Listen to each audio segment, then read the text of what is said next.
Zap Crypto, c'est tous les jours, toute l'actu crypto au même endroit. Bienvenue chez vous les zappeurs et zappeuses. Bonsoir la cryptosphère. Alors aujourd'hui c'est un jour un peu spécial. C'est la première fois que je fête mon anniv officiellement à vos côtés. L'année dernière à la même date nous étions 255 il me semble. Voilà. On a tout simplement fait un magnifique x20. Et à l'époque nous étions à peine au Zap 24. Alors merci à toutes ces personnes qui ont cru au potentiel de la chaîne dès ses débuts. Et également merci à tous ceux qui continuent de monter dans le train. Je suis vraiment heureuse de souffler une nouvelle bougie à vos côtés. Bon, ok, il y en a pas une, il y en a 32, c'est pareil, d'accord. Et du coup, je suis retournée voir le Zap du 10 février de l'année dernière et je me suis rendu compte que c'était la première fois que je faisais le Fear and Greed Index. Enfin, que je tentais de présenter le Fear and Greed Index. Non, parce que, franchement, j'ai de la peine pour la fille qui l'a enregistré il y a un an, tellement je l'entends à ma voix que je suis stressée. Mais heureusement, il y avait déjà Millésime dans les commentaires qui me reboostaient chaque jour. Alors un gros big up à toi. Et du coup, pour les petits curieux qui voudraient la voir, elle vous sera proposée à la fin de cette vidéo. Allez, on peut passer à notre Fear and Greed Index. Il est aujourd'hui de retour dans le neutral à 48. Du côté des marchés US, nous sommes toujours dans la zone de grid à 69. Bon, depuis quelques jours, on vacille entre l'extreme grid et la grid. Bon, les sentiments de marché devraient peut-être être plus clairs d'ici le 14 février. Et je ne parle pas de la Saint-Valentin. Allez, je vous embête pas plus. Vous pouvez vous installer confortablement. Votre Zap va commencer. Je vous souhaite une excellente vidéo ainsi qu'un excellent week-end. C'était Zap Crypto.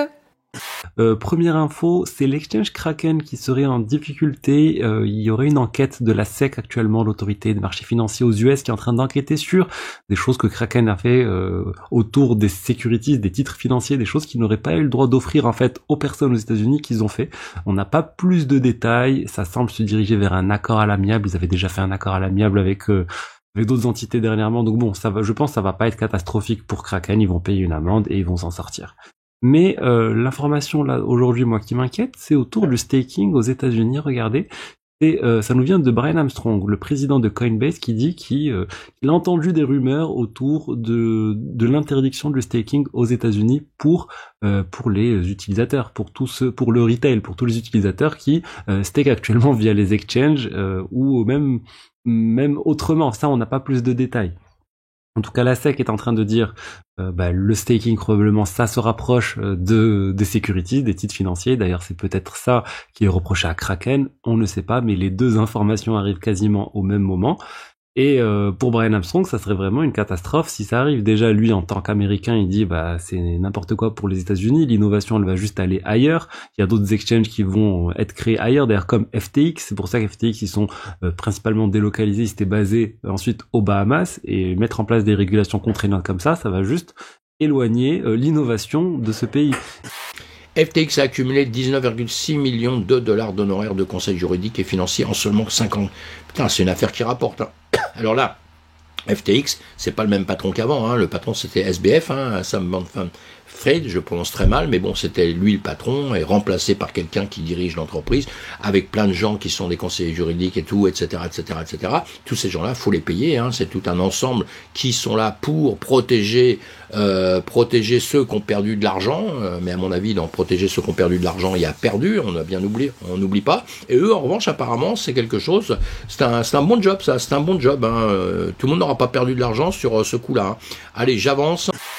Certains d'entre vous notez parfois dans vos commentaires que les sujets que nous traitons sur notre chaîne peuvent être angoissants. Menaces de guerres atomiques, catastrophes climatiques, épidémies mortelles, pénuries, inégalités extrêmes, crise énergétique, effondrement économique, krach boursier, changement d'ordre mondial, famine, baisse de l'espérance de vie, et j'en oublie sûrement. La réalité est que nous vivons actuellement dans un monde effrayant et que nous sommes promis à un avenir difficile à évaluer. La peur d'une catastrophe ou d'un désastre planétaire est fortement ancrée dans l'esprit d'une partie d'entre nous, qui angoissent plus que les autres et qui sont généralement regardés d'un air amusé ou méprisant parce qu'ils ont décidé d'agir. On les appelle les survivalistes. Dans l'imaginaire collectif, ils prennent souvent la forme d'individus mal coiffés et à moitié nus, qui vivent leur paranoïa en autarcie au fin fond d'une forêt bien cachée du reste du monde, prêts à déployer leur plan anti-zombie qu'ils peaufinent depuis des années. Pourtant, Aujourd'hui plus que jamais, il y en a d'autres qui partagent les mêmes angoisses, mais ils sont plus discrets et ils n'ont pas tout à fait le même profil. Enfin, en guise de profil, je parle surtout de comptes en banque. Des millionnaires de la Silicon Valley aux patrons des hedge funds américains, des figures médiatiques aux grands capitaines d'industrie, les élites angoissent fort, elles aussi, et dépensent de plus en plus d'argent pour se préparer à l'effondrement prochain de la société, rien que ça. Ceux-là, on les appelle les preppers, ou préparateurs, et ils attendent que se présente the event, l'événement. Ils ne savent pas exactement quelle forme il prendra, ni précisément quand il arrivera, mais ils ont déjà tout prévu quand minuit sonnera sur l'horloge de l'apocalypse. De quoi ont-ils peur exactement ? Et quelles sont les stratégies qu'ils déploient pour se mettre à l'abri ? Ont-ils raison ? Et devrions-nous faire la même chose ? Il y a un site internet qui regroupe les adresses, les endroits partout dans le monde où on peut payer en Bitcoin et en crypto d'une manière générale. Mais bon, le site s'appelle BTC Map, donc c'est plutôt le Bitcoin. Donc sachez que ça existe, ça peut vous intéresser aussi. Et voici la map, voici à quoi ça ressemble. On peut voir par exemple en France, bon voilà, c'est surtout Paris. Oh, l'île de Jersey, tiens c'est intéressant ça, on peut payer en Bitcoin sur l'île de Jersey. Je sais pas si tout est répertorié non plus, je pense pas, mais ça permet de jeter un coup d'œil, hein, si vous voulez payer en crypto, même si on le rappelle, faut déclarer toutes ces transactions, et, un peu relou ça quand même, hein. Mais bon, c'est la loi, et il faut s'y plier, attention. Voilà, si je regarde ici par exemple, où on peut payer en Bitcoin, la boule maître kebabier, ah voilà, vous pouvez acheter votre kebab en Bitcoin par exemple, chez le maître kebabier, la boule. Tu disais tout à l'heure, en fait, en Suisse on est super pragmatique, et puis le canton de Berne va pas se dire, je fais concurrencer la Silicon Valley ou je sais pas quoi, ou etc. Alors qu'en France on a toujours cette idée de grandeur. Mais en fait, on changera pas ça, changera pas. Mais il faut le retourner à notre avantage. C'est-à-dire qu'il faut dire, mais en fait, prenons l'exemple des cryptos, le destin de la France, c'est d'être le phare du monde en matière d'innovation dans le domaine des crypto-monnaies. Et donc on va faire ça, on va se donner cet objectif, et on va avoir un cadre réglementaire qui sera super attractif pour que les gens fassent ça. Tu vois ? Donc en fait, il faut prendre le problème comme ça. Parce qu'en revanche, si on commence à dire en France... ouais, mais nous. Si tu veux, t'appelles Bruno, on en discute. Non, mais ouais. Parce que, non, alors après, il y a un autre, je dis pas ça pour lui, mais il y a un autre problème en France, mais qu'on retrouve dans beaucoup d'autres pays, mais qui est vrai en France. Et pour le coup, là, les Asiatiques sont très forts. C'est qu'on a sous-investi, et que les pouvoirs publics ont sous-investi dans la compréhension des innovations qui viennent de la technologie. Et ça, c'est très important. C'est-à-dire qu'en fait, il y a assez peu d'ingénieurs dans les structures publiques françaises. Il y a beaucoup d'ingénieurs, tu disais tout à l'heure, il y a de très grandes écoles d'ingénieurs, mais ils travaillent, alors soit ils sont dans les infrastructures, c'est les ponts, les chaussées, etc., soit ils sont dans les centres de recherche ou dans le privé, en fait, hein.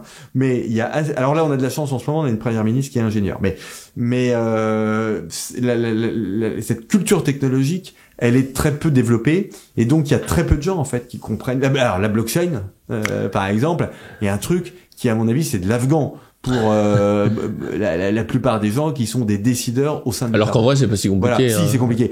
Mais quand on s'y penche un peu, tu me donnes n'importe quel député. Ça demande un investissement intellectuel. Ouais, mais tu me le donnes 20 heures en 4 fois 5 heures, et puis on en fait quelque chose, tu vois. Et puis c'est intéressant, et puis c'est passionnant. Ouais, c'est pas si compliqué, mais c'est très différent. Non, mais ce que je veux dire, c'est que ça demande de s'y pencher. Ça demande, mais comme tout, mais comme les bibliothèques, etc. Mais ça demande un investissement intellectuel. Ouais. Et en France, on a sous-investi. Mais même la sphère intellectuelle, en règle générale, la sphère intellectuelle en France, elle est, même chez les économistes d'ailleurs, mais économistes, philosophes, sociologues, elle est pas du tout technophile. Pas du tout. Elle est très littéraire. D'accord ? Et on peut être technophile et littéraire d'ailleurs au passage. Hein. On va voir si la loi MiCA qui va arriver dans pas longtemps va essayer de couvrir ce genre de procédure. Je sais pas, en tous les cas, tous les pays essayent de tirer un petit peu la loi MiCA en leur faveur. La Banque d'Italie devrait donc faire le tri entre ce qu'ils considèrent être des bonnes cryptos et des mauvaises. Quand on sait l'intérêt qu'a les banques de promouvoir la cryptographie ou la blockchain, voilà.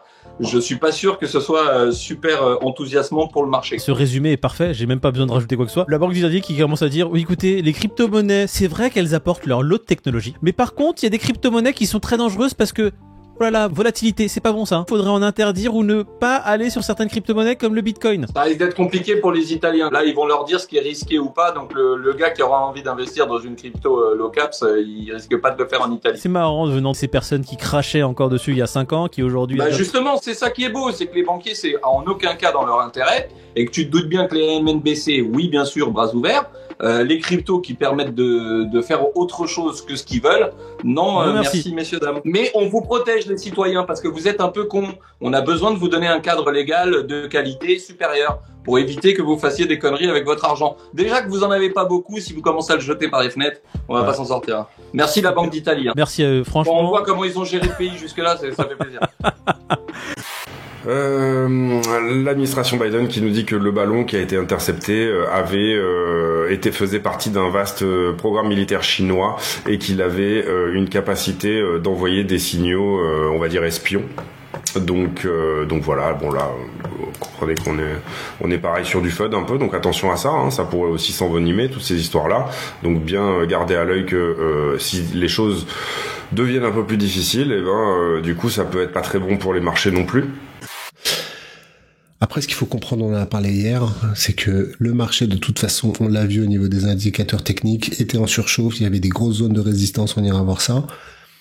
Les marchés crypto ont pris des énormes plus-values ces dernières semaines, et donc il y a de la prise de bénéfices aussi, et après on peut aller chercher les arguments pour justifier cette baisse, mais on l'avait vu, on l'avait identifié, on était sur des grosses zones de résistance, et grosso modo, ce qui va être important, c'est le mardi 14 février, vous savez, c'est les chiffres de l'inflation aux USA. Donc ça, pour moi, c'est le plus important. Il y a de la prise de bénéfices. Moi, la question que je me pose, c'est, ok, maintenant il y a de la prise de bénéfices. Jusqu'où ça va aller, cette prise de bénéfices? Et est-ce qu'à un moment donné, il va y avoir le fameux buy the dip? On va racheter la baisse et repartir en hausse. Donc ça, personne n'en sait rien, bien évidemment. Je pense que le 14, on aura des indications sur tout ça.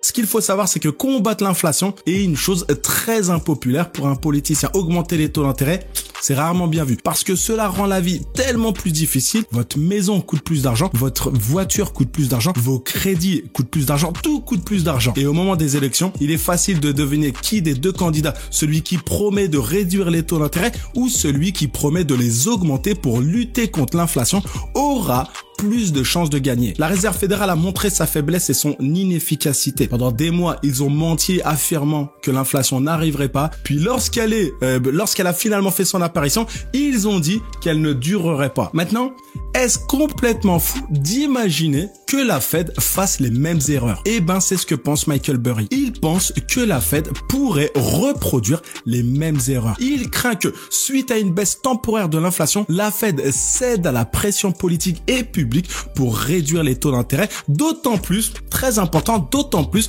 que les élections américaines approchent. Il existe déjà des preuves que les politiciens prennent ce type de décision, comme le fait que 17 États américains ont émis des chèques de secours contre l'inflation, ce qui contribue à l'inflation.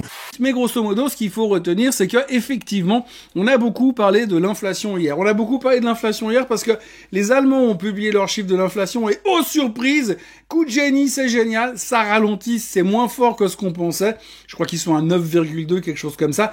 Alors bon, l'Allemagne est toujours en inflation massive, hein, parce que 9 et des poussières, même si c'était 8,9, c'est pas cadeau quand même.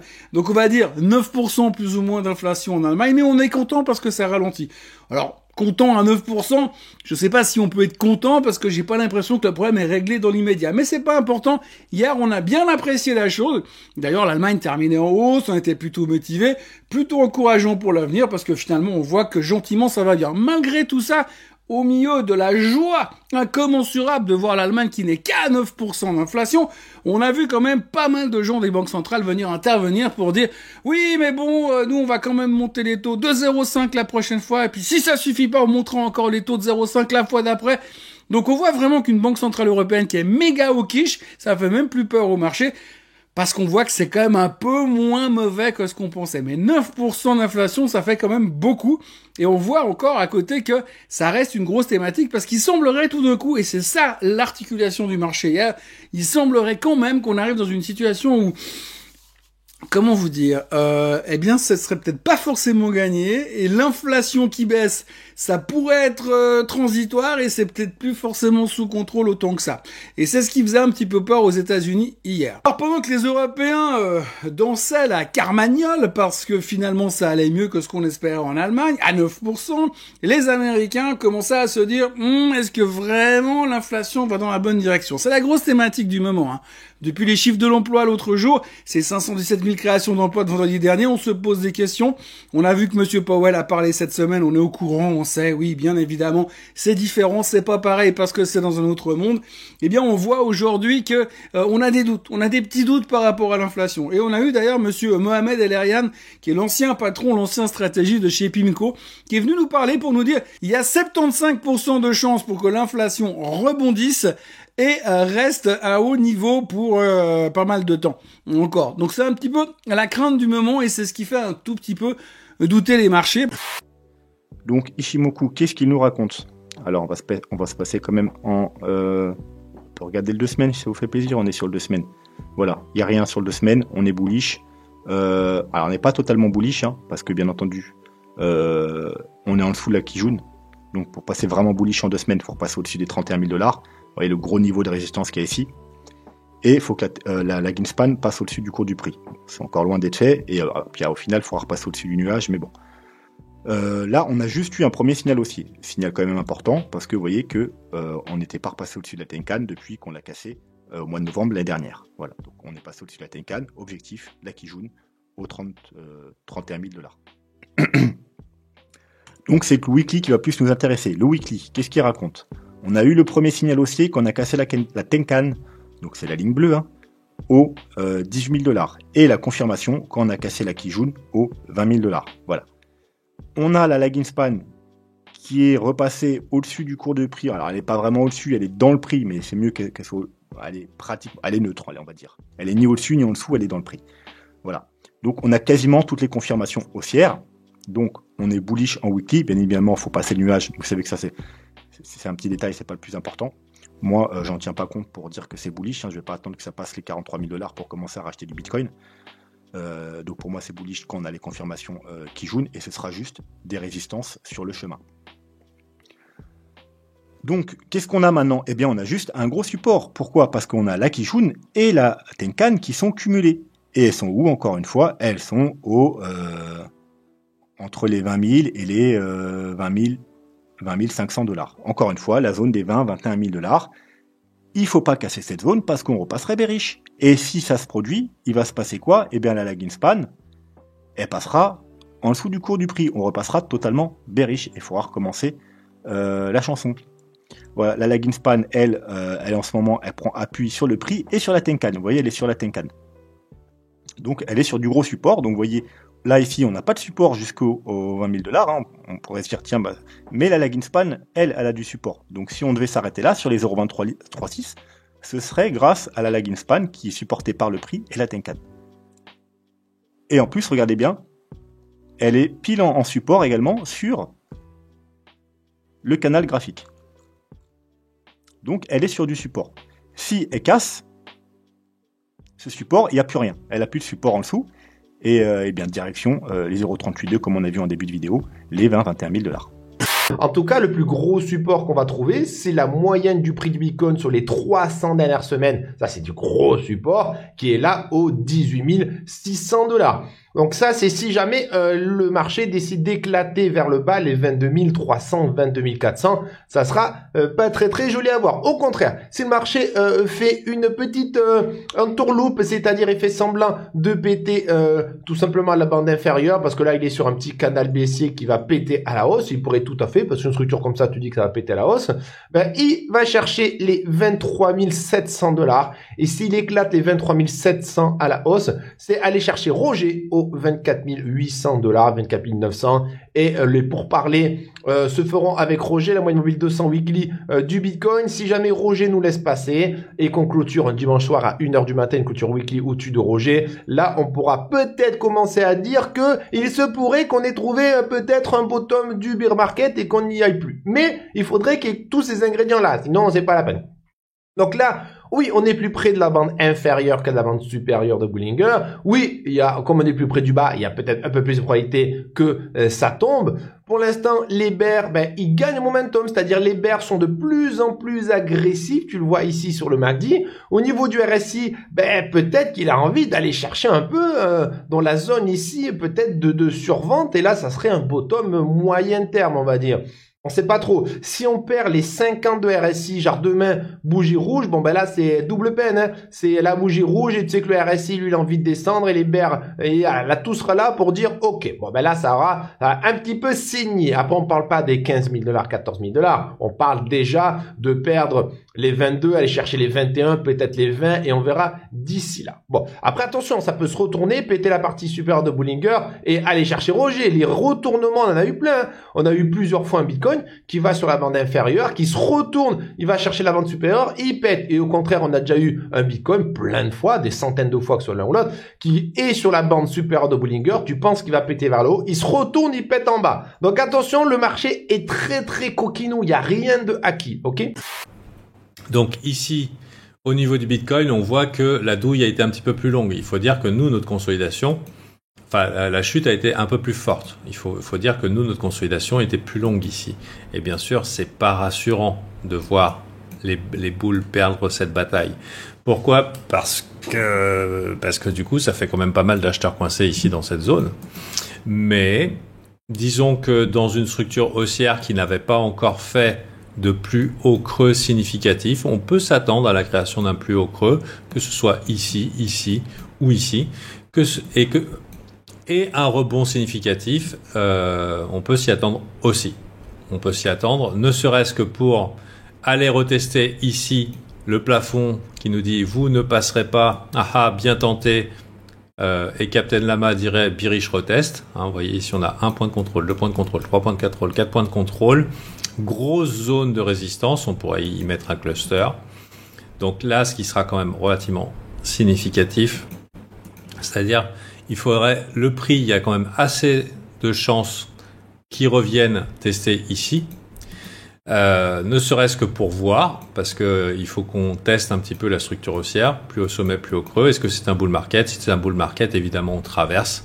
Et une acceptation au-dessus des 25 000 donnerait le signal. Un signal qui généralement se solde par une FOMO générale. Et vous savez quoi ? Moi, actuellement, je joue le play que ça arrive, mais que ça échoue. Ça veut dire que la FOMO soit générale, qu'on distribue éventuellement sur les highs et ensuite patatras. Donc Bitcoin finit, Ether assez rapidement. Ici, on en avait parlé, mais c'est le support du Bitcoin, il cède Ether, il allait venir sur le sien, donc là il est parfaitement venu sur le support. Beaucoup de stops sous les 1500 $. Encore une fois, c'est un creux qui risque d'être défendu, donc on peut chasser. Ici, vous voyez, on a chassé les stops d'ici par exemple. C'est pas des creux importants ça, hein. Donc là les stops ils ont été chassés ici, les stops d'ici ont été chassés également, et là il y a aussi les stops de ce creux n'ont pas été chassés. Donc, deux scénarios bullish. Soit le creux ici, il saute 1519 et on maintient parfaitement ce creux qui est, je vous le dis parfaitement, à 1500 $. Donc soit les 1500 $ sont maintenus, mais on saute ce creux et derrière il y a des signaux de retournement et là, ok, on retourne et on repart sur Ether et sur Bitcoin. Il faut que Bitcoin reparte aussi. Soit ce creux il cède, donc là tous les stops on les prend. Et où est-ce qu'on prend les stops ? On les prend jusqu'à l'imbalance ici, 1460 à peu près, et au niveau du premier arrêt juste ici. Et à ce moment-là, s'il y a des signaux pareils bullish, let's go, signal bullish, et là on pourra probablement aller répéter les résistances. Ok. Voilà, sur Ethereum, c'est pas plus compliqué que ça. Pour moi, c'est toujours Bitcoin le king, donc il faudra surveiller Bitcoin, bien évidemment. Allez, on démarre directement avec une histoire d'arnaque, et en plus, c'est une vieille arnaque, en fait. C'est encore une fois ZachXBT, donc le détective Web3. C'est ce monsieur-là qui est suivi quand même par 350 000 personnes. C'est le détective le plus, le plus OP, en fait. En gros, ce mec passe sa vie à traquer les méchants sur Internet dans le Web3. Et du coup, à dénoncer les scams, les rugs NFT, tous ces trucs-là. Donc super intéressant. Et en fait, là, ça retrace une histoire l'histoire de... Alors en gros, c'est des gens qui avaient piraté des comptes Twitter et grâce à ça, ils s'étaient fait plein d'argent. Et après, forcément, ils ont un petit peu fait les morts et du coup, ils en ont profité pour acheter plein de choses. Le truc, c'est que du coup, lui, ZachXBT, il était sur cette affaire-là et il y a un des comptes qui a montré une montre de luxe avec plein de diamants un jour en se la pétant. Le compte, il s'appelait Aurore, si jamais. Et en fait, il avait que cette info-là. Voilà, c'est l'image qu'on voit ici. Et en fait, ZachXBT, il s'est dit, en fait, cette montre, elle a l'air quand même assez rare. Et donc, je vais chercher, en fait, tous les gens sur Terre qui ont pu avoir cette montre-là. Il a retrouvé un mec. Et en gros, ce mec-là, il a avoué que effectivement, le paiement avait été fait en crypto. Et donc, comme ça, en fait, il est retourné, en fait, à la source. Et donc, c'était les fameux hackers de compte Twitter du départ qui avaient escroqué plein d'argent à plein de monde, qui avaient du coup acheté cette montre en crypto. Le truc, c'est qu'en fait, il a donné toutes ces infos, en fait, il y a des mois et des mois, puisque c'était en fait en fin d'année dernière. Et du coup, là, seulement maintenant, le FBI, du coup, a révélé l'affaire et a dit, effectivement, on a saisi même un CryptoPunks, un Bored Ape, la montre, etc., pas mal de choses. Et c'est juste pour vous dire qu'en fait, il y a plein d'affaires actuelles qui sont peut-être même déjà résolues, qui sont peut-être encore en cours aussi, mais qui ont commencé depuis longtemps. ZachXBT apparemment est mêlé à beaucoup d'entre elles. Lui, il trouve plein d'infos et après il donne ça au FBI et après le FBI se débrouille. Et je trouve ça super intéressant de voir comme ça des enquêtes qui se résolvent. Surtout que moi avant j'étais policier, donc du coup ça me parle. Donc pour ceux qui veulent en savoir plus, je vous mettrai bien sûr le lien en description. Très intéressant l'histoire et encore bravo à ZachXBT. Tu n'es pas rassasié, retrouve à gauche le Zap Crypto de la veille et à droite le Zap Crypto de l'année dernière, jour pour jour. Tu as trouvé une ou plusieurs actus intéressantes? Fais-le moi savoir en commentaire.